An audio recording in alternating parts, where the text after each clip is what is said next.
Happy Friday, everybody. So today we are talking about how to do a 60-second elevator pitch. Now, a 60-second elevator pitch is different than an exploratory conversation, but I feel like a lot of times it gets a little bit confusing. So to clarify, a 60-second elevator pitch is the type of conversation that you're going to have at a career fair or maybe a networking event where there are a lot of people trying to talk to a very small amount of people, right? So if you think about, we had a networking event here at LinkedIn with Bunker Labs, and we had probably, I think, 150 veterans here, and we only had a handful of LinkedIn employees. So people were, kind of informally waiting to chat, and a lot of times veterans were interrupting each other. So you want to make sure that you can be incredibly concise and very precise when you're chatting. And I'll give you 2 ways that I've seen other veterans not do this, and it may be an area of opportunity for you. And then also, if you have any advice on how to give a good elevator pitch, feel free to put it in the comments. So the first thing is that you want to lead with the future and not the past. And I'll give you 2 examples. I think a lot of veterans, they oftentimes will open with their identity. They'll say, I'm an infantry officer who was in the Ranger Regiment, and then I ended up being in the SF community, and I'm deployed to these locations, and I learned skills such as communicating and team building, which is why I think I'd be interested in getting into consulting. And what ends up happening is the receiver of the information, if they do have military affinity, a lot of times they're going to anchor on what was very interesting to them, which might have been where you were stationed or the type of unit that you were associated with. And they didn't really anchor on your ask, which was that you were interested in consulting. So it would be a little bit more helpful to open with, I'm interested in consulting at large tech companies, and the reason why is because of my military experience of working with teams and being a good communicator, as I learned that throughout my career as an infantry officer who worked in Ranger Regiment and the SF community.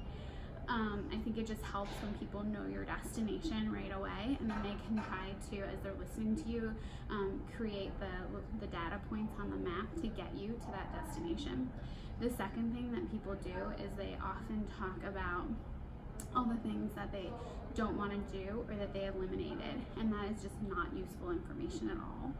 So if you have, can think about an analogy, when you go into a restaurant, it's completely appropriate to say, I'd like a cheeseburger, fries, and a Coke. And what it can often be frustrating for the server would be especially if it was crowded and people are interrupting, would be for you to say, I don't think I want a salad. I don't think I want a chicken sandwich. I don't think I want a quesadilla. I saw someone over there eating, something else, and it didn't appeal to me. So what would you recommend?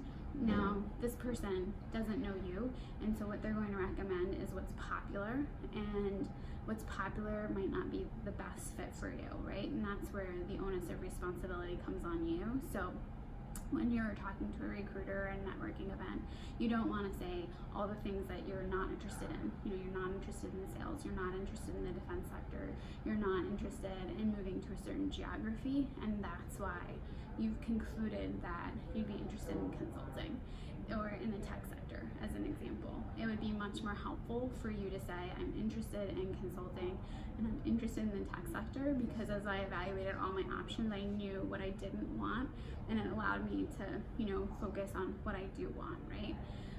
You don't need to, put like static on the radio of all the things that you don't want.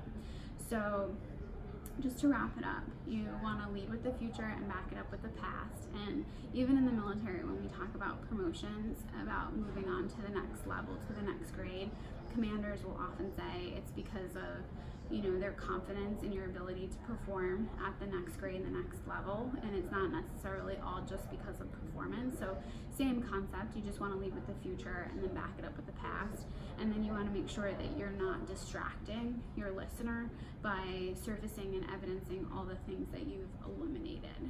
All right, feel free to add any comments, and I hope you have a happy Friday, friends. Bye.